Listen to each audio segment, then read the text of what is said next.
There we go. Okay. With that, let's kick off. Good morning to everyone. Welcome to January's Health Innovation Team meeting. I'm John Fitzpatrick. I am able to host these on a monthly basis and very gratified by the number of people who continue to show up. It's really wonderful. So thank you very much. We will kick off first by just doing some introductions by folks, and I'll kind of call you out and ask you just to give your name and your organization and any quick blurb you need, and I welcome that. Let's start out with Britt Shanklin. Hi, I'm Britt Shanklin. I'm serving as AmeriCorps Vista with Casey Digital Drive.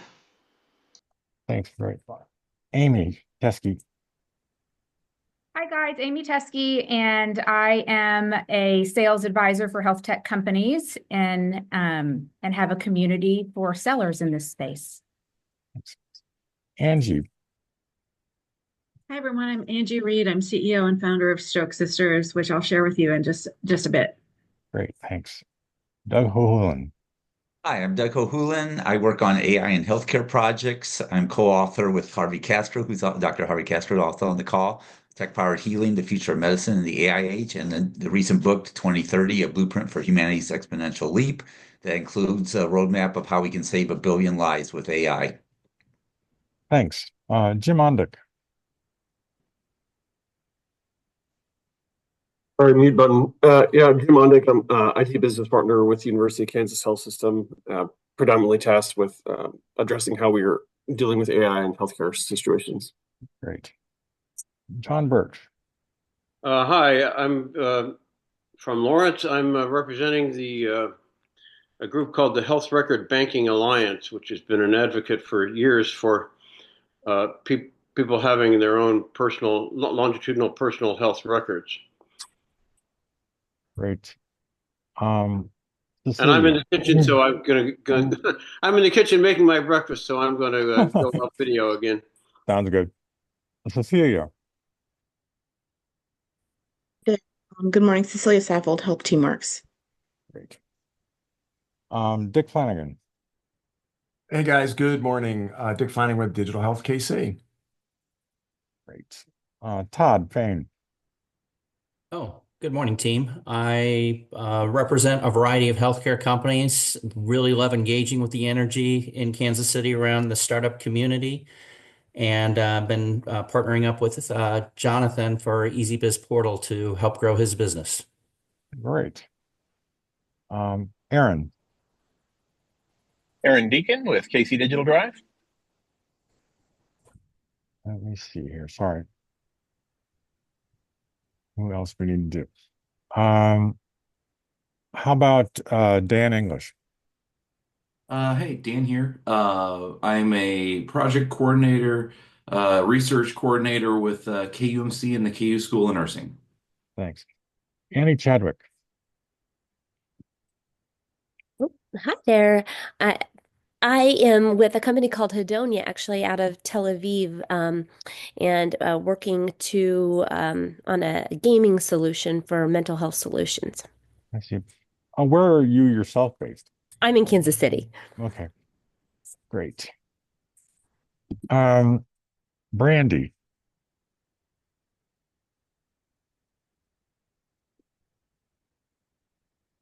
Hi, Brandy. Are you with us?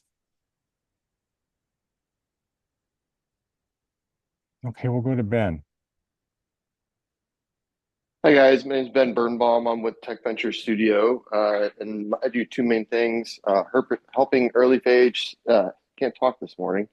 Early phase tech startups get their launch with proof of concept development through some grant funding, and then I also work closely with. Oh, got some feedback. Let's make sure everybody's muted, please.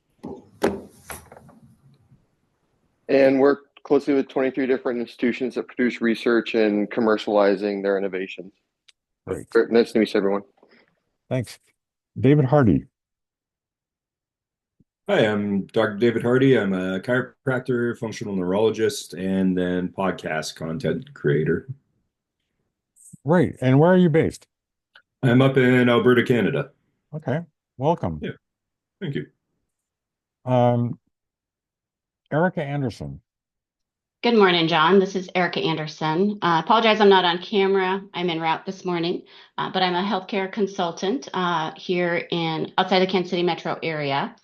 I'm also a Douglas County County Commissioner, and I'm also chairing the e-community committee in Douglas County as well. So super interested in the work that you all are doing with KC Digital Drive. I haven't been able to attend for a couple meetings, but really looking forward to the presentations this morning. Thanks, Erica. Could you just say a quick word about what the e-committee is? Yeah, so the e-community committee is a rural committee really focused on building up small business, really encouraging individuals that are really looking to seek out new opportunities. And as a leader in the e-community space, just really looking to find new opportunities to bring to those that are really interested in learning more about opportunities like this, right? That KC Digital Drive is really driving forward. Great. Thanks so much. You're welcome. Dr. Tyler. Hello, JD Tyler. I'm a MedPeds physician and founder, CEO of Just Ask Evie. We're a web-based platform that provides real-time EHR workflow support and analytics for healthcare systems. So we truly believe every physician can be a super user and get back to their patients and away from the computer. All right. Jeff Blackwood. Hey guys, Jeff Blackwood. I'm the Director of Commercialization Ecosystem for UMKC. So that means I work with our faculty, grad students, and those of our affiliate hospitals at Children's Mercy, St. Luke's, and University Health to try and bring their ideas out to market and start businesses. Great. Jill Watson. Hi, I'm Jill Watson with North Kansas City Hospital. I do strategy there. Great.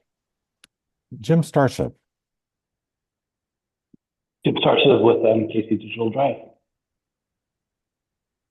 John Travis.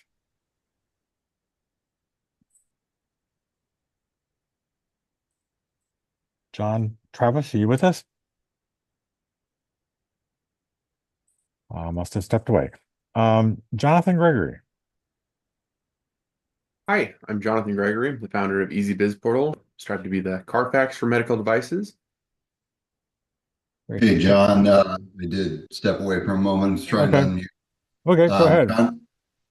John Travis. I have my own consultancy on health IT and the impact of regulatory requirements on its use. Great. Josh Weimer. Hey, good morning. I'm also playing Road Warrior here in the eastern half of the state. But Josh Weimer, I have the privilege of serving as the Chief Health Information and Data Strategy Officer for the state of Missouri, and absolutely thrilled to be here with the group and all the entrepreneur folks here. Great, Josh. Is there going to be a report published soon by your area? Yes, I am the proud owner, as of lunch yesterday, of 500 physical copies of the statewide data landscape maturity evaluation and strategic assessment for public health information in the state of Missouri. So yes, we will be releasing the electronic version on February 1st. John, let's make sure we engage on that. You can distribute that widely to your community. It's just embargoed. The electronic copy is embargoed till February 1st to allow the director to get in front of it with the governor and the legislatures. And then it's definitely widely available and public information. And I'll make sure I make a physical copy available to you next time I see you. Oh, thanks very much. But February 1st is close enough. That sounds great. We look forward to seeing that. Yeah, and then I just want to kudos to Erica, I believe it was, the county, Douglas County. Kudos to your health department for involvement with the project among our 350 partnering collaborators across Missouri. Great. Thanks so much. Liz Willenborg. Willenborg. I'm the telemedicine manager at Children's Mercy. Okay. Mamale. I run health IT consulting, AI consulting company, Great. Are you in the Kansas City area? Overland Park, Kansas City. Great. Welcome. Thank you. Mariah. Mariah Kranz at Community Health Council of Wyandotte County, and we are super excited to publicly talk about our data sharing network and where we're at, and officially launching the concept to the public on Friday. Right. And that's specifically mother and or maternal and infant data, correct? Maternal, infant, and a little bit, tiny bit of early childhood. Great. But the concept can be used for any health related topic. Perfect. Very welcome. And it's community based, so it's accessible to anybody as well. Great. Matthew Breitkarts. Excuse me. Hi. Yeah, I'm Matt Breitkarts. I'm at Children's Mercy and the Research Institute within the Research Informatics Department. I'm the director of a group we call Innovation and Experience. And so we support innovative ideas and projects at Children's Mercy in our makerspace and help researchers have a good technology experience while they're in the building. Great. Matthew, would you mind sending me a direct message with your email? That'd be great. And then I'll be able to follow up with you. Yeah, thank you. Thank you. Robert Stiles. Hi, everyone. I haven't been here in a while. It seems like I always have meetings that conflict, but really glad to be here today. So I am the director of Telehealth Rocks, which is a network of state government, healthcare organizations, social service organizations, and especially school districts across Missouri and Kansas that works on meeting children's behavioral health needs through telehealth approaches, including sort of preventative approaches that focus on the social determinants of health. Great, thank you. Ron White. Hi, I'm Ron White with SMU Rogers Health Center. I'm in charge of Director of Systems, so I'm in charge of EHR. Great. Sherry Tawhid.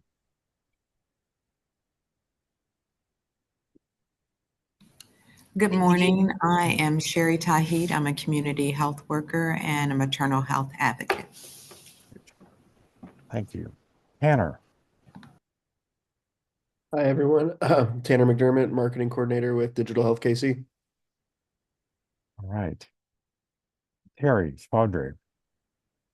Hi, I'm Terry Figray, and glad to be here this morning. I'm in client solutions for TerraCrunch, which is an AI solutions provider with a lot of history in the healthcare industry. I think our CEO, Tappan Bott, is also on the call, and he can talk about some of the work we've done. Thank you. Great. Thank you, Terry. William.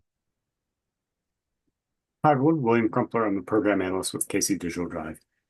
Thanks. Xavier.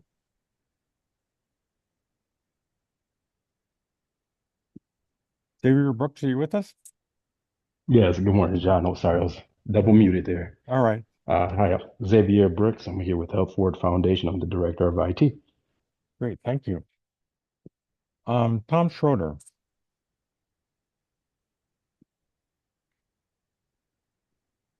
Tom may have just joined. I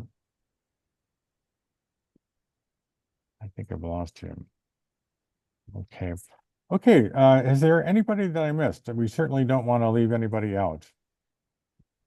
I hadn't go yet. Oh, yeah, Dr. Castro, welcome. No worries. I'm an ER doctor. I'm an advisor for the country of Singapore and the Texas Medical Association on how to use AI in healthcare. Recently, I gave a talk on CES on spatial computing, and just happy to be here. Great, welcome.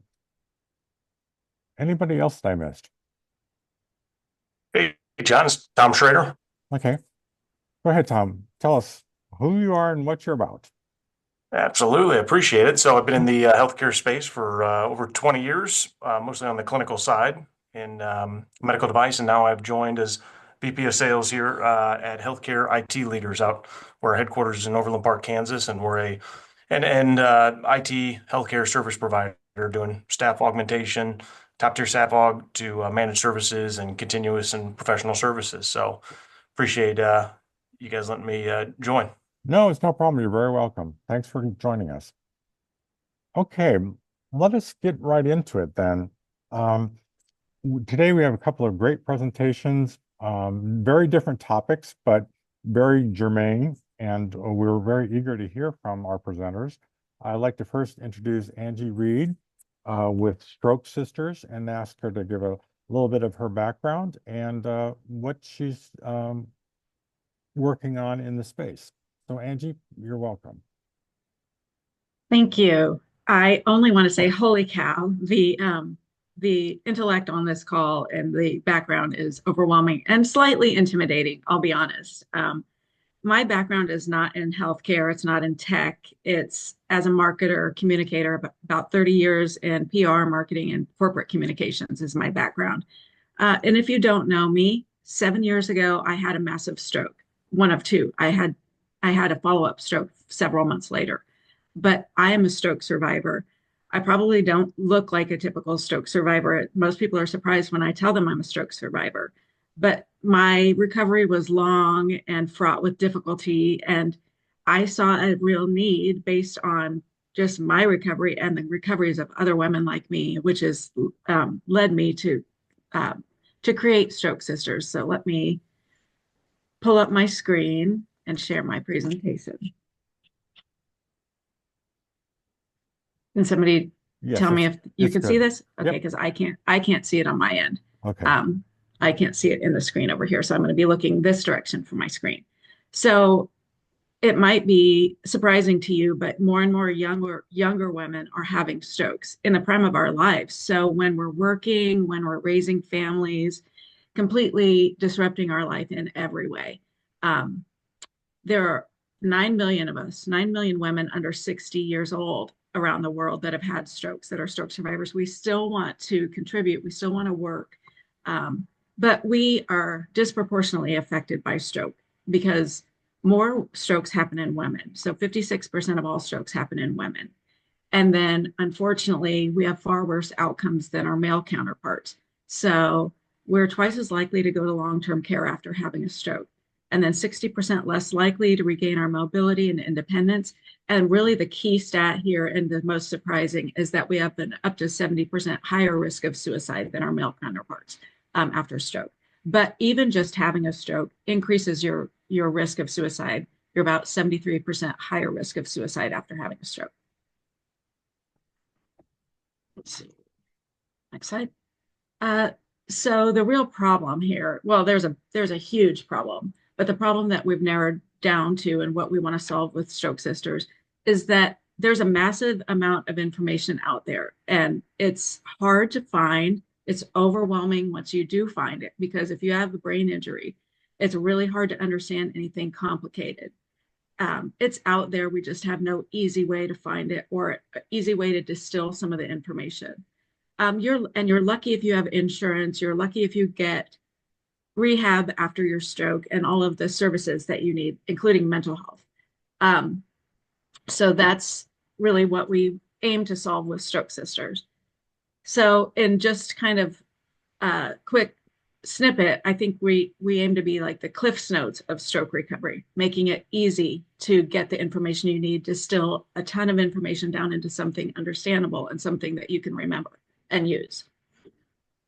And so Stroke Sisters is a simplified stroke support when she needs it most. So really it'll be an app and a digital platform to help her recover and help her navigate her recovery and be an active participant in her own recovery. And so we will start with Ava, who's our animated stroke survivor avatar, who the first time you open the app, she will greet you. She will be a warm and welcoming presence. She'll make you feel understood from the start. And she will show you within the app where to go to find the community, where to go to find the resources, and where to go to track your progress. Because even just a simple app might be difficult for somebody with a brain injury to navigate. So we want to pull her in quickly, show her she's not alone, tap into a global community of female stroke survivors just like her. Because as women, we need community and we need support. We need to be able to share our experiences, our unique experiences as women, caregivers, mothers, wives, And so having this community access is key. I'll talk a little bit more about community in a second. But there are a number of benefits to having an app like this, not only for the users, but also for hospitals and stroke care centers that are trying to care for their patients. Market size. So we know there are 57 million female stroke survivors in the world alive today, and 9 million of them are under the age of 60. We think we can target and capture 1.8 million that are English speaking around the world to pull into Stroke Sisters. Also looking at hospitals and stroke care centers, we know that there are 165 million hospitals worldwide. I think that number is fairly close to accurate. You might all correct me. And 58,000 that are providing life-saving stroke care and support. And then there are 2,500 stroke centers here in the US. And these hospitals and stroke care centers are spending large amounts of money on all aspects of stroke care and follow-up care for stroke survivors. So there's a lot of people to tap into and a lot of opportunity to work with hospitals and stroke care centers. Our go-to-market strategy, we're testing right now. I want to talk just a minute about community. So since becoming a life coach a year and a half ago, focused on helping female stroke survivors recover with confidence and grace, I developed and created a private Facebook group for female stroke survivors around the world. And it's grown organically. I'm headed to the airport. Are you going on like vacation? No. Or Okay, I thought that might be a question. So I've developed a Facebook group. It's a private Facebook group. It's grown 100% organically to now it's over 1,700 members. And just the conversations that happen within the Facebook group, I've seen a real need for more support. I've seen a real need for a community like this. It's robust and it's growing by the hour, honestly. And right now we're testing some content partnerships within the group to show that we can have some revenue up front. And then I also have verbal commitment from 3 hospitals to beta our app when it's ready this spring. Once we have our MVP, we'll beta that with 3 hospitals. I got verbal commitment from St. Luke's, which is where I went for my stroke surgery. I had clot removal surgery and then rehab. I did all my rehab at St. Luke's South out here. And then Liberty Hospital and then Research Medical Center have said that they would beta the app with us. So, and I would love to beta it with more hospitals. And so that when a female stroke survivor is getting ready to leave the hospital, they can encourage her to download the app. So the minute she leaves the hospital, she can be instantly connected to other women around the world that can give her advice and share their own experiences to uplift and inspire her. And then we'll build out a curated marketplace with affiliate partners. I'm not going to go into all the details of the go-to-market, but we do plan to start a patient registry for female stroke survivors. We're partnering with StudyTracks, which is an EDC system that specializes in patient registries and clinical trials. And they're excited to partner with us because we've kind of got the community aspect of it down pat. They've got the technical side and the data privacy and all of the capture for clinical trials and patient registries. They've got that down.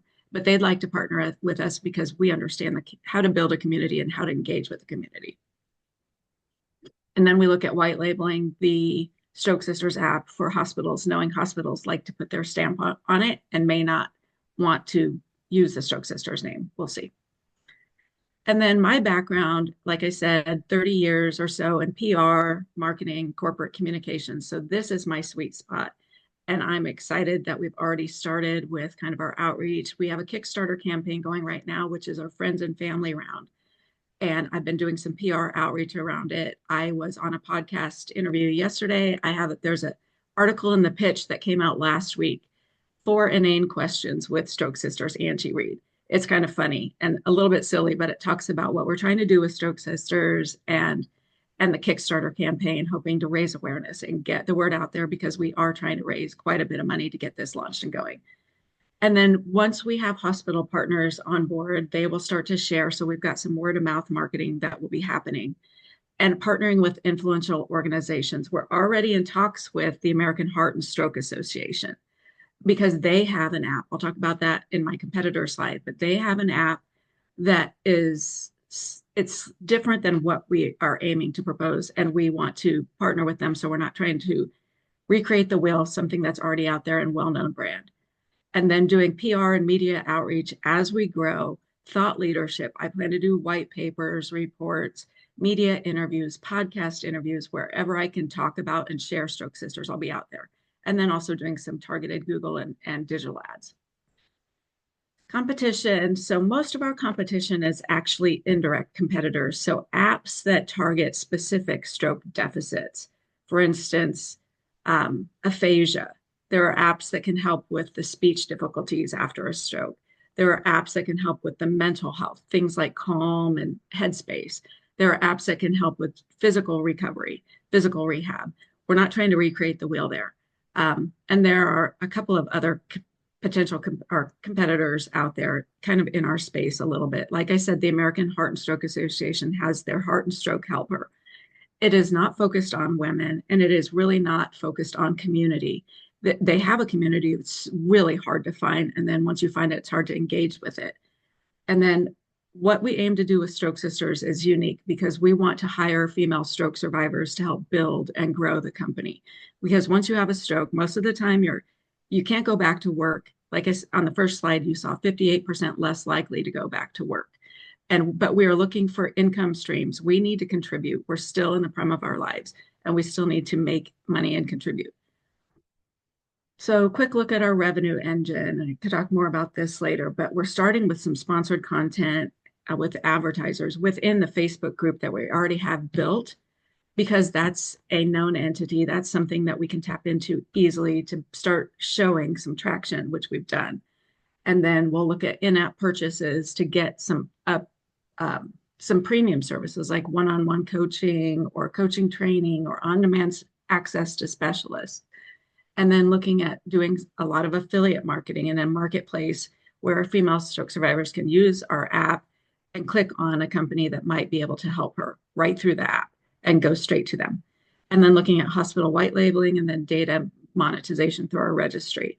And there's plenty more opportunities. But that's just a quick look at our projections for our revenue engine. And our team is made up of, there are two core members, myself and Marcy Jones. We're both stroke survivors. But the entire team, we have over 125 years of experience between us. And we all bring a very strong passion to the stroke community and stroke awareness. Jenny Wallace is also a stroke survivor.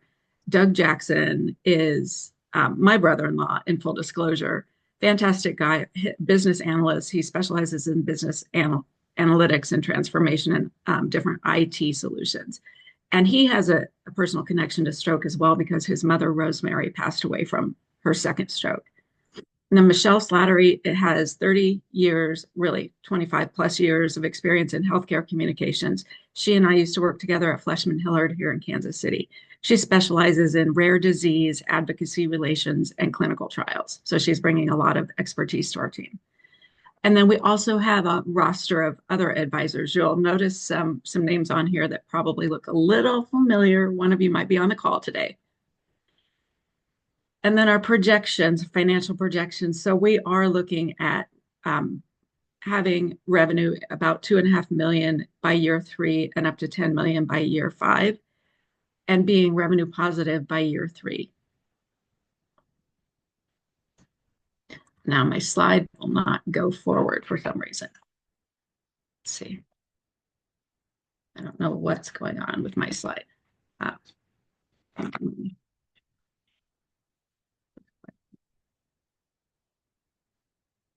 It's going backwards. Sorry about this. Hopefully you can still see. I don't know what's going on. That's my next to last slide. Darn it! I need to be able to show this slide, the next slide, because it's got some information that I wanted to share with you. We can still see it. I know, but I can't get to the next slide. There's a slide 13 that I can't get to for some reason. Let me see if I can pull it up. All right. I don't know if you can. still see, or do I need to reshare? You need to reshare. Okay. Okay. Thank you. Thanks There you for go. bearing with me. So my ask of those of you on the call today is just for your help, introductions to potential investors, because we're bootstrapping this. We're trying to get the money to build the solution and to get the word out. And then we do have our Kickstarter campaign. So if you follow the QR code, it'll take you right to our Kickstarter campaign. We're only 3% funded and we're almost halfway through. So it's very scary. But the deal with Kickstarter is it's all donations. So it's not really equity shares or equity ownership in the company, but it's all donations. It's mostly intended for friends and family. There's no, but the problem with Kickstarter is if you don't hit your goal, you don't get any of the money. So by March 7th, if we don't have what we're trying to raise, which is 73,000, we get nothing. Also, I'd love your introduction to hospital decision makers. Right now, we've been on a listening tour with several hospitals around Kansas City, but mostly with the stroke, the kind of the boots on the ground stroke care, nurses and those working directly with stroke patients about what they need, what they think stroke survivors need, and what they're lacking. But what we haven't done yet is get in front of the financial decision makers to see if this is something that they would be interested in white labeling or working with us to create. So thank you. Thank you so much for your time. I would love any advice you have, any recommendations. Again, I'm not a tech expert. I've never even worked in healthcare. This is my passion. This is my mission for the rest of my life, because I don't want any female stroke survivor to ever have to go through what I went through. I'll back up just a second, tell you a little bit more about my personal story. So I almost took my own life 4 months after having a massive stroke. And it wasn't because I was depressed about having a stroke. It wasn't because I had physical deficits from the stroke, because I was very, very lucky. We caught my stroke so early. I was able to get to St. Luke's and have a life-saving emergency thrombectomy surgery to remove 2 clots, one from my neck and one from my brain. And because we got there so early and I had such early, excellent intervention, most of my physical recovery happened pretty quickly. I was able to get my strength back on my left side, which I had entirely lost for a couple of hours.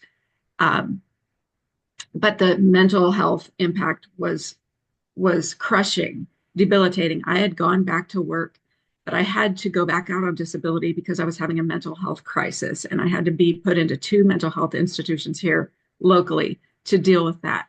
And it was completely unexpected. I've never had to deal with issues like that before. And until I finally understood that it was caused by the stroke, post-stroke depression and post-stroke anxiety are very real and serious conditions that are going unaddressed.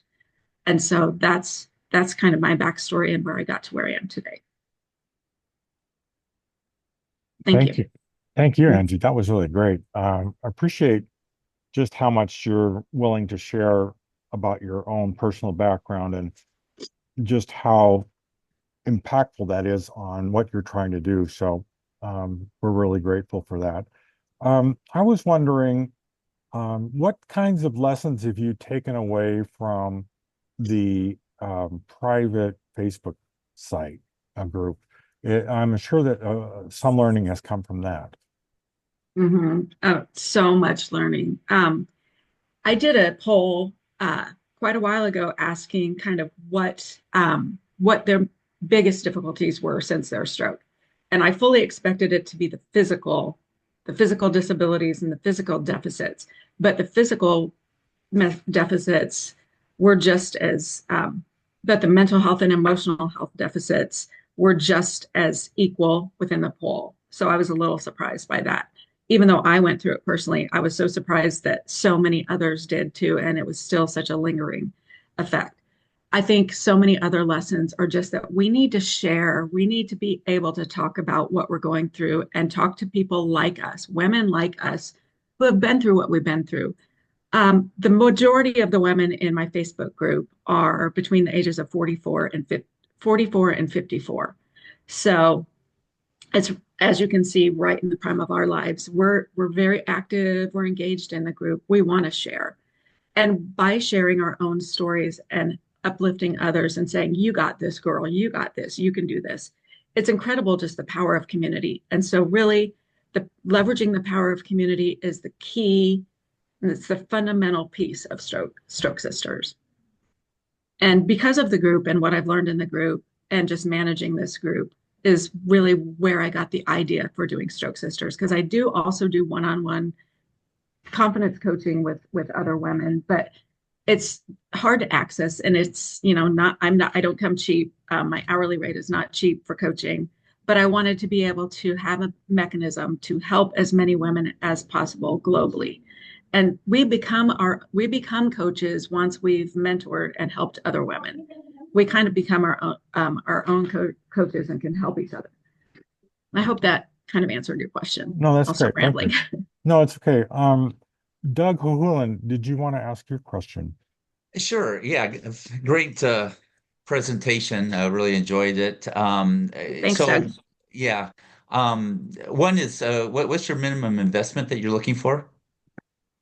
Well, we're trying to raise 150,000 right now. Yeah. But for an individual, is there, Well, through the Kickstarter campaign, I mean, you can donate $5. I mean, our Kickstarter campaign, we're trying to raise 73 of that 150, just to show that we've got momentum. And like I said, it's 3% funded right now. I mean, it's so hard. It is just so hard, but I'm out there hustling every day to try to get awareness for the campaign and pull in friends and family, pull in contacts that I have. And, you know, a $50 donation is helpful. Any amount would be helpful at this point. Okay. But are you thinking like also eventually doing a safe round or something like that? Yes. Okay. Okay. Yeah. Once we start generating revenue, which we're just now starting to do within the Facebook group, I think we can start to get in front of angels. Okay.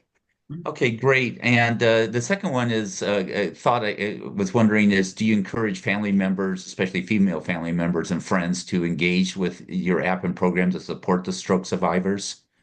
Yes, absolutely. Thank you for that question, because now I realize I didn't talk at all about caregiver support. We will have a track in here where we'll have a community separate for caregivers too, because the caregiving aspect of helping somebody with a stroke is often overlooked, and they're the unsung heroes. I mean, they work depending on the level of your deficits. I think about my caregivers. They were lucky. My husband was lucky that he didn't have to help me learn how to walk and talk again. I got that through rehab. But so many caregivers are at a loss for what to do, where to go for information. Then when you go to Google to try to search for stuff, you're going to be inundated with information that you don't know if you can trust. So many like YouTube videos and other things out there. So what we want to be able to do within Stroke Sisters is curate the most trusted resources from around the globe and then simplify and distill them down to the basic information so a stroke survivor can understand them. And so a caregiver who's also in crisis can understand them, because you're drinking from the fire hose the minute you become a stroke survivor, or the minute you become a stroke caregiver. You learn all these new terms. You're in the hospital. You've never heard the terms before. It's all confusing, and it's overwhelming. No, really appreciate that. And I guess the last thing is, in fact, I just put this into Dr. Harvey Castro's tool. He had to drop. But do you look at, encouraging either stroke survivors or people that, caregivers who may be more interested in preventing their own first stroke? What things, lifestyle factors can they do to help prevent strokes, or either the second stroke or the next stroke, or not having a stroke? Yes. So the app itself will not really be about prevention. It's not an early awareness, really. It's kind of once you've had the stroke. But the key is once you have had a stroke, you're more likely to have another one. So most of us have multiple strokes. And that's a big fear factor among my group, a big, big fear factor, because they see other women talking about 2, 3, 4, 8 strokes. And so we will talk about ways to prevent a second stroke or additional strokes, of what you can do, because female healthcare, we're told from, the minute we go through puberty, basically, that you have to have annual mammograms, that you have to have your pap smears, all of the testing for cancers and other things. And we really are not told to focus on our overall health, to focus on low cholesterol, low blood pressure, not smoking, taking good care of yourself, keeping your weight in check. and also family history of stroke, or just being a female and having female hormones puts you at a higher risk for stroke. So at times like when you're pregnant or when you're going through menopause, or in my case, it may have had to do with a little bit with perimenopause, and that I was on birth control pills. And that was, they think, what caused my stroke. I mean, there are so many factors to know and understand, and it's scary, it's overwhelming, but there are simple things that you can do. And we will have information in that, and that'll be part of the community as well. Well, fantastic. Thanks so much again for presenting. Great Absolutely. presentation. Yeah. Oh, thank you. Hey, Angie, this is Amy Teskey. I have a question for you. Is the app itself intended to be community for those who've had a stroke? Or will that still go, is community in Facebook privately separate than the intent of the app? The app will mirror but expand on what we're doing in the Facebook group. We want to take basically replicate what we've done in the Facebook group, move it into a private app where we've got access to the data, where Meta doesn't own our data and we're not dependent on Mark Zuckerberg's male energy. Sorry, I'm going off on a soapbox, but it's intended to be like an extension of that. And I don't think we'll get rid of the Facebook group because some people may not want to transition over to the app, but I think they will once they start hearing from other members how awesome it's going to be and how helpful it'll be. But we're so limited with what we can do within the Facebook community. So yeah, did that answer your question? It did, and I'll connect with you after because I have some thoughts on community, being a community builder myself, and have some thoughts for you that might help. Thank you. Thank you. I'll take all the help I can get. I present next week, my second time presenting to Digital Sandbox to try to get that $20,000 grant. And I'm positive about getting the MTC $50,000 investment. I think I have to stay tight-lipped on that right now, but it's looking good. Good. Fingers crossed for sure. Yeah. Fingers, toes, and eyeballs. Yes. Hey, Angie, how do you think about sponsors, advertisers? Is that something that you think about in your business model? Yes. Yeah. So, and is that something that early on I don't know who the players are outside of health systems. I don't know if there are other organizations or companies that play a really important role in recovery that maybe, yeah. So I see that with the curated products and things. Is that something that comes in early in the process where people would expect that they'd see advertising or they would see, click through and those kinds of things? It won't be in the MVP, but we'll quickly transition to something like that because it'll be a revenue stream for us. And yes, there are so many specialists and service providers to stroke survivors. So if you think about adaptive equipment, once you've had a stroke, if you've lost your ability to use one side of your body, then you have to start living one-handed in a two-handed world. And there are so many products that can help you. And we envision having those product providers having access and being either direct sponsors or direct advertisers within that. So we aren't looking at opening up our advertising to just anybody or just any hospital system or anything like that. We want to make sure they're providing direct services to stroke survivors. So also OTs, PTs, so occupational therapists, physical therapists, speech therapists, and neurospecialists. There are so many neurospecialists out there, neuro-ophthalmologists, neuropsychologists, neuropsychiatrists. Had I known when I was going through my rehab that I should probably also see a neuropsychologist at the same time, it would have prevented me from having a mental health crisis a few months later. I'm positive of that. So we need access to these folks. We need to know that they exist and how to get appointments with them and get in with them. There's probably some smarter people than I on how to optimize that, but that seems to me, if you're building community, whether it's through membership fees or others, it's going to be these kinds of relationships, sponsorships, sell-through that are going to be key to creating both value to your community and certainly value to your business. Yes, absolutely. And I lost my train. Oh, we are not going to charge membership fees to the app. We want to keep it free for the users because as stroke survivors, most of us are we're lucky if we're on disability. Because disability is so hard to get. Even if you're in a wheelchair and you can't use one side of your body, you probably have to apply for it 3 or 4 times to even get it, and probably have to hire a disability lawyer to help you. So we see service providers in that realm as well, disability lawyers, to be able to have access to our members and for them to have easy access to these resources, because it's hard to know when you first apply for disability that it's going to be a very, very long and difficult process, and you probably need a lawyer by your side to help you.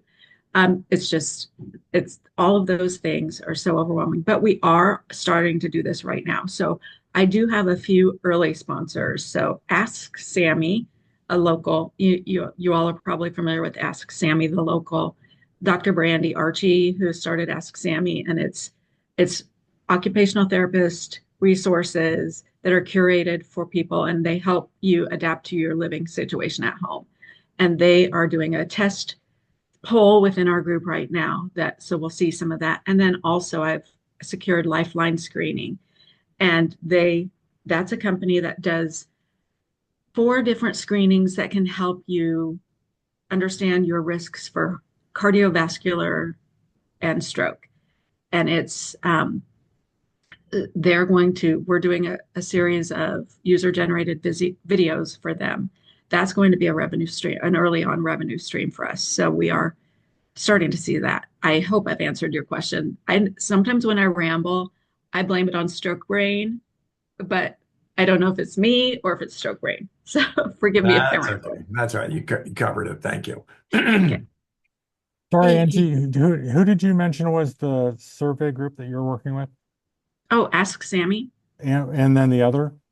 Oh, Lifeline screening. Okay. We are creating a series. My members are going to create some videos of themselves saying, like, if I knew then what I knew now, Right. if only I knew I had risk factors, maybe I should have done an early screening and that would have prevented my stroke. I mean, most of us don't have symptoms of stroke before the stroke hits. So you don't necessarily know if you have high risk. Right. Someone was going to ask a question. Please go ahead. Yeah, I was. Angie, great work. But it hit me right from the beginning of your presentation. I hear you repeatedly using words like connection and community, and really wanting to build that. Can you help me understand why you chose to use an avatar as the initial piece of information that those individuals are getting, and that avatar helping to navigate that site rather than an actual human being? With the avatar, we want to be able to develop her over time and use AI to develop her capabilities and build out how she interacts with our community. The reason we did an avatar is because we want to make her kind of culturally ambiguous and somebody who most of the community can relate to, and just it's if you see one person like a human, you might not relate to that human. You might relate more to a cartoon avatar. We just thought it was a soft way to enter them into the app and show them quickly how to use it, and kind of just a fun way to address it as well. I hope that answers the question. We just felt like an avatar might take it out of, okay, I see this woman, I can't relate to her because she can walk and she can talk. So our avatar will be in a wheelchair and will have a slight face droop, just so she kind of appeals to a wider audience, if that makes sense. That's great, Angie. I have a couple of hands up, but I might ask if you could please submit a question via the chat, and I will take responsibility for working with Angie on that. We want to just make sure that we get on to our next presentation as well. Angie, thank you so much. That was really great. And speaking as someone who's had to deal with this in his own family this past year, I can vouch for your perspective and the value of doing something like this. So thank you very much for sharing with us. And if anybody has any further suggestions or anything, please get in touch with Angie. Yeah, thank you. Okay. We want to take just a minute to quickly get a few folks that joined us that didn't speak up the first time or weren't available at the time. I'd like to call on Doug Rogers. Yeah, no, thank you. So Doug Rogers, managing partner with Waypoint Healthcare Services. We're an organization focused on voice artificial intelligence and care orchestration, working with health systems, health plans, and health adjacent organizations. And Angie, I apologize, I missed your presentation. I came in at the tail end and got super excited as I was listening to the questions. So I'm gonna have to go back and listen to the recording. But thank you for walking through your motto in business. You're welcome. And I'm always happy to reshare the slides if that helps too. Yes, that will be great, Angie. If you'll send those to me, we'll get them posted. Stan Edlovich. Stan Edlovich, semi-retired adjunct faculty, both universities. I'm into drug safety, use of large data. Great. Amy Roberts.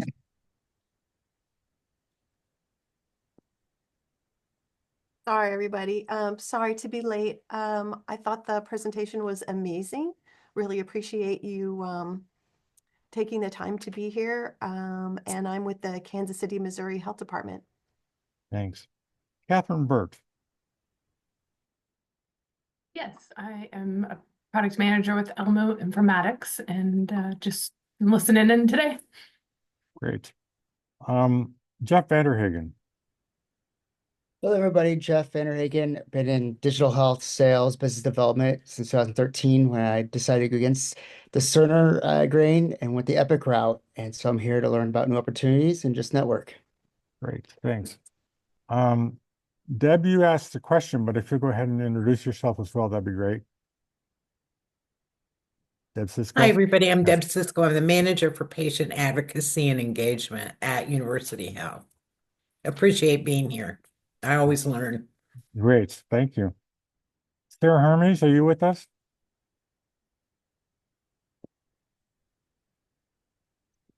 How about Ross Noakes?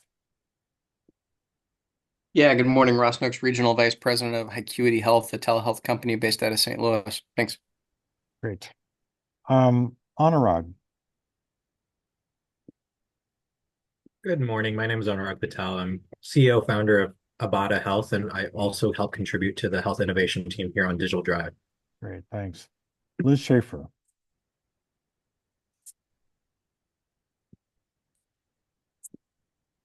Good morning, everybody. This is Liz Schaefer. I'm the program director with Digital Health KC, and I imagine everybody got to hear about Digital Health KC because Dick and Tanner probably introduced themselves at the beginning of Actually, this we call. didn't. It's okay, Liz. You didn't?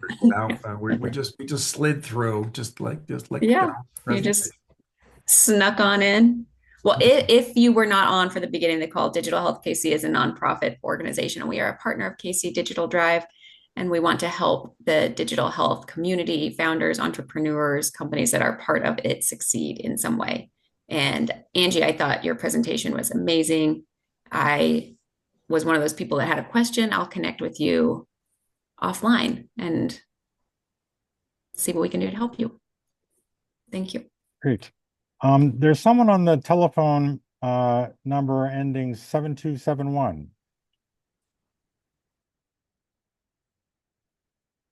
Yes, Okay. that is me. This is Dana from Arts KC. Oh, great, Dana, welcome. Okay, I think we'll need to rush ahead. We definitely have some cool stuff to hear about from Jonathan Gregory and EasyBiz Portal. Really automating sort of some back-end parts of healthcare and making things move smoothly. So please go ahead, Jonathan. All right, I'll go ahead and share my screen. Great. I went ahead and shared my LinkedIn in the chat. I'd love to connect with any of you after.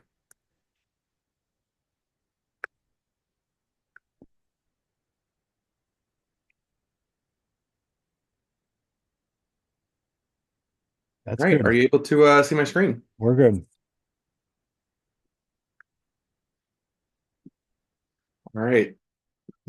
So as I mentioned, I'm Jonathan Gregory. I'm the founder of Easy Biz Portal, or the Carfax for medical devices. We really focus on the entire life cycle of medical device management, from procurement to maintenance to disposition.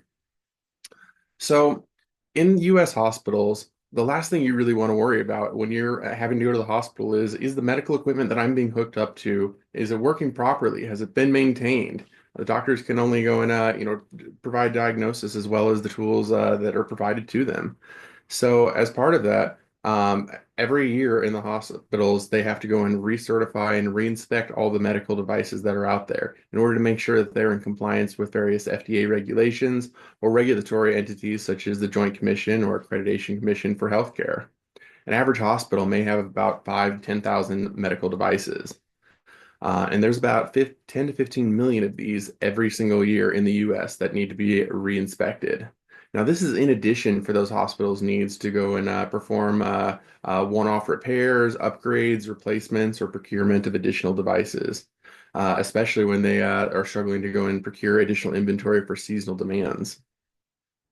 So, who actually performs the maintenance on all of these devices? Well, a vast majority of the maintenance is actually performed in-house with various hospitals.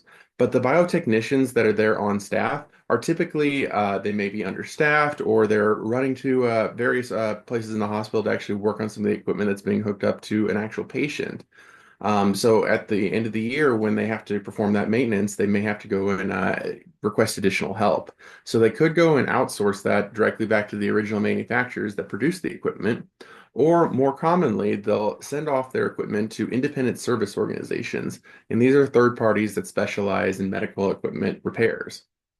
And that's actually where my journey began. So about 10 years ago, I started working at one of these independent service organizations, and I started to experience some of the issues firsthand of getting some of the infusion pumps in and out of St. Luke's, using some of the industry standard tools. And so that's where I started to come in and develop a solution to help streamline that. We have a three-part solution where we actually have a platform that allows hospitals to either on their cell phones or on their computers to be able to go and enter in any of their information in the medical devices to go and ship that off to the various appropriate repair technicians, along with a platform that can handle the internal operations of many of those independent service operation companies to be able to go handle all of their inventory, work order generation, analytics, in addition to any of the order management. And then finally, to complete the cycle, the hospitals are able to actually go and view all of these repairs in real time, approve their work order statuses online, view invoices, compliance records, recall information, software revisions on various medical devices, um, and finally, a marketplace to actually go and streamline a lot of that communication. So that marketplace allows various manufacturers and independent service organizations to directly showcase their offerings to hospitals, while hospitals can have a singular portal to go and view all this information, so they don't have to have a dozen different websites and credentials to log in. So let's start with that logistics part. So the industry standard process is a hospital may have to go and call or email a manufacturer or independent service organization a few different times, and it may take them upwards of a week to go get that authorization to go send that medical device in for those repairs. Finally, once they send those devices off to the manufacturer, it may get sent to their headquarters where they have to spend a couple more days calling or emailing back to the hospital to triage the actual issue, whether that's just a regularly scheduled maintenance or a one-off repair. And then finally, that manufacturer may have to go and send that device off to yet another facility that specializes in that type of repair. And then finally, they send that equipment back to the hospital. A process that can be as short as a couple of weeks, or even sometimes the manufacturers are so back ordered that it could take 3 or 4 months. So what we've done is we've created an automated system so that way hospitals can go online, immediately go get those prepaid shipping labels to go and send off their equipment to the closest qualified technicians within their pre-approved network. This eliminates any sort of miscommunication between the hospitals, make sure that their devices are returned back in a very timely manner, which actually results in potentially a significant reduction in the amount of inventory that hospitals need to keep on hand because they're not having to have some of their medical devices out of service for a quarter of the year. We also found that this process worked extremely well for hospitals that were interested in renting devices for seasonal demand. So they could go and automatically return those or automate the return process when the demand was reduced. So medical facilities, we don't charge a commission at the moment for any sort of these repairs. The hospital technicians say they save an average of 15 to 30 minutes of just paperwork processing per device that they send off, and it is returned back in days, not months. So far, our platform has actually generated over 200,000 different medical device compliance records, which is about 1% of 1 to 2% of the nation's medical devices. So over the past couple of years, hospitals have placed over 61,000 individual orders and over $100 million of actual repair transactions. Um, we can we do have a pretty decent international presence where there will be various other medical facilities outside the U.S. sending in their equipment to the medical device service providers that are on our network. But we are predominantly servicing hospitals in the U.S. So now that the device has actually gotten to one of those independent service organizations, this is where the core of our software is, and where we actually have our business model as we go and charge the manufacturers or independent service providers a subscription to be able to go and access an operations platform similar to an ERP, where they can have one software solution that the biotechnicians can go and access to manage everything from all of their invoicing, make sure that they're up to their own internal compliance regulations, whether that's ISO 9001 or 1345 for medical devices, and able to go and expedite the turnaround. So in the past couple of years, we've run some studies with various independent service organizations once they've been able to switch over to our platform, and we've noticed that they've been able to exponentially increase their revenue while reducing inaccuracies in their inventory. So their margins and accuracy is able to go up, while the total processing time for these repairs have gone down. So after the device is actually repaired, the industry standard process is still that the manufacturer or independent service organization would need to go and send a paper copy of the recertification results back to the hospitals. And this is somewhat of a lengthy document that they may send over, because it has to go and include all of the dozens of different check procedure steps that were performed on those medical devices, along with various other information, like even the serial numbers of the test equipment that they use to go and calibrate the devices. So some of the various local healthcare systems in the Kansas City area, we generate, we repair, our network helps facilitate the repair of a significant number of these devices, and we are in the process of getting the recertification records digitally to the hospitals to avoid the unnecessary step of having to go and mail these paper copies. And that brings us to our final cornerstone of our platform. So one of the things that we've done differently than some of the other solutions that are in the network or on the market is that we actually have an open API. So that way hospitals can have a single credential to go and log in to the hospital portal to view all the compliance records from any one of the vendors or manufacturers that goes and utilizes our same system. This also allows, because we recognize that not every hospital is going to be able to go and utilize our own CMMS or computerized maintenance management software.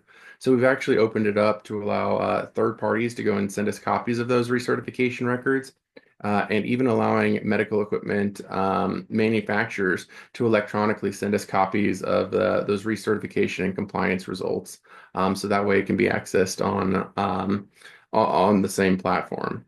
Hospitals that are choosing to go and utilize our computerized maintenance management system internally, they can actually go and directly outsource those repairs, acquire new devices, and most importantly, electronically transfer those very critical recertification compliance results into their own system without having to manually type those in. Some of the various hospitals have told us that it takes 10 to 20% of their full-time biomedical staff just on re-entering in those same compliance results into their own internal system. One of the cool things that we have about this platform is we actually keep a copy of the transaction data from these various compliance results on the blockchain to verify their integrity, to make sure that nothing has changed and that the repairs were performed when they were said they were, and that there's no data integrity issues. If we look at some of our competitors, we see that there's like generic ERP solutions like NetSuite, which can certainly handle maintenance management, but they don't really have any way to go and handle the communication between the hospitals and the medical device service providers. So it doesn't have a great focus on that aspect. And then there are other platforms such as like AIMS3 or Metamizer, which were very specifically designed for the internal use of medical device management within hospitals, but they completely negate all of the need for the sales and development needs for those independent service organizations, while there's a significantly larger amount of those independent service organizations out on the market. And then you come across other competitors such as PartSource, which is an excellent marketplace and is able to handle the sales and logistics specifically for medical devices, but they don't handle any of those the medical device management or compliance results that is required to meet those regulatory guidelines. So we have a singular solution that's able to go and address all of these all in one singular platform. Our team, there's myself, software engineer. I firsthand experienced this when I was working at one of those independent service organizations, and we have several other various developers on our technical side, along with Todd, who is joining us here today, is helping us with our sales and marketing as we really take this to the market. Any questions I can go and answer? That's great, Jonathan. Thank you. It's just amazing to me that others haven't really thought in the whole value chain. That makes such a significant difference. How did you really happen upon that? So it kind of goes back to my origin story of 10 years ago. I was actually the second employee at a medical device maintenance company called Adepta Medical here in Kansas City. The company has grown to several hundred employees at this point. And what I was just doing basic IT work and just hearing the salespeople on the phone try and coordinate the logistics of swapping out beds for cribs at Children's Mercy, or coordinating getting infusion pumps out of St. Luke's and getting that into our facility and then back over to those various hospitals was just driving me crazy. They had like I think it was about 20-30% of their staff going forward after I joined was just on double entry. St. Luke's asked us, can you go and VPN into our hospital and enter in the exact same results that you typed into your maintenance management system into ours? And so I was like, why are these not transferable? When you go to the doctor's office, you don't typically have a huge issue with getting your health records transferred over. Why is nobody doing this with medical devices? So I ended up creating that platform internally at that medical device company. And then a couple of years ago, I made an agreement with the owner of that company to purchase all of the IP for the software that I personally wrote. And now we're taking it to the open market so we can allow any vendor or manufacturer to go and utilize the same platform, which is one of our big key differentiators, because there are some manufacturers that allow a similar such a record system, but they don't allow any other manufacturer. So that means that a hospital, they may have to go and manage upwards of 30 different unique contracts.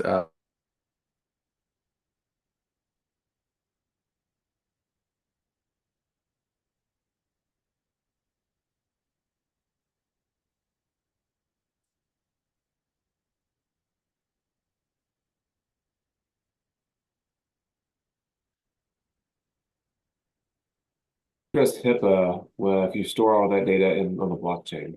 That's an excellent question. Thank you. So one of the nice parts about our platform is we actually don't store any patient information. And the only information that we store inside of our system is the actual compliance results. So when it was repaired, who repaired it, what their certifications were. There's never any sort of patient information. And then additionally, because we do use the blockchain for that data integrity, it only stores the transaction data. So it doesn't actually store a copy of our entire database. It just says like the last time the data was accessed, modified, who accessed it, and any sort of changes that were made. So we can verify that if a third-party manufacturer is sending us a copy of those compliance results, how can we verify that nothing was changed in the middle, or if a device is even transferred between two different healthcare systems, how can we verify that the data hasn't changed? Ross, would you be interested in asking your question? Yeah, maybe I missed it, but is there RTLS integration directly in the app so that biomed folks can actually find equipment? That seems to be one of the biggest issues is IV pumps stuck in cabinets and drawers, things like that. Yeah, that's an excellent question. So we have opened up our API so that way we could have integrations with RTLS systems. But at the moment, we don't have any direct partnerships. But that is something that we're striving to incorporate in this next year. Thanks. Jeff Blackwood from the Innovation Center at UMKC is asking, what can we do to help? So some of the things that we're really looking for is one of the things that we've done is we've created our platform, and it's been white labeled to those various independent service organizations and hospitals for the past couple of years. So we're trying to go get some awareness out to various hospitals to either for referrals to their existing medical equipment vendors or manufacturers, so that way we can bring this unified platform out to more of those independent service organizations. It's one of our biggest goals for this next year is getting more of those manufacturers on our platform. Amy, would you like to ask your question? Sure, thank you. So I'm not as much of a techie as the rest of you all, but I'm wondering if there's a built-in way for this platform to address product recalls and anecdotal troubleshooting. For instance, problems people are having with equipment that haven't resulted in a recall, but they're still typical problems. And then also, is there a way that patients, if they know what kind of product they're using, if they can go back and track the information themselves from this platform? Yeah, excellent question.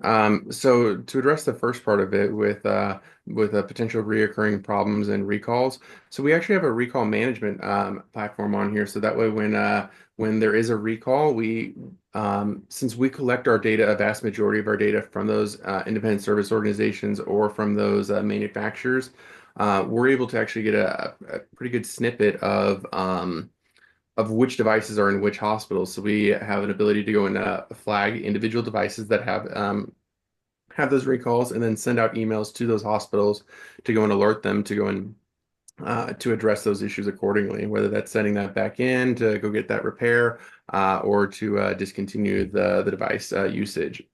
We have a feature on here called the Device Detective. So that allows technicians, whenever they are trying to go and perform a repair, they can actually go and view all the previous work orders, all the technician notes for that particular device, and then they're able to actually go and see if there's been reoccurring issues. So say, for instance, there's a screen that's on an infusion pump that keeps going out. They're able to actually search through all the previous work orders for any of the even similar devices, and that's one of the areas we're starting to go and implement AI to go and help technicians go and notice reoccurring problems and then be proactive about addressing those. On that same note, we do have a pretty good data control process about who we share these records with. So the manufacturer vendor would need to go and explicitly select that they wish to go and share those device records with that various hospital. So as a result, if you're an individual consumer, you wouldn't necessarily have access to those records for that particular device. It's really meant for between the hospitals and those technicians, and then their their various partners that they go and outsource that with. But it's a very good question because that was a situation that was kind of personal to myself when my mother was going through cancer a number of years ago, and one of the infusion pumps was just going off in the middle of the night, and I was the only one there to go and help her with some of the situations. I was actually able to go look up the serial number of the infusion pump and figure out the exact technician that had worked on the device and go call them up at 3 in the morning and troubleshoot it instead of having to wait for the hospital to get back with us. So it is something that we'd like to explore further in the future, but at the moment it's just between the hospitals and then the manufacturers and vendors. I hope that addressed that question. Yeah, thank you. John Birch, did you want to ask your question? Yeah, I'm really curious. I think this is really great.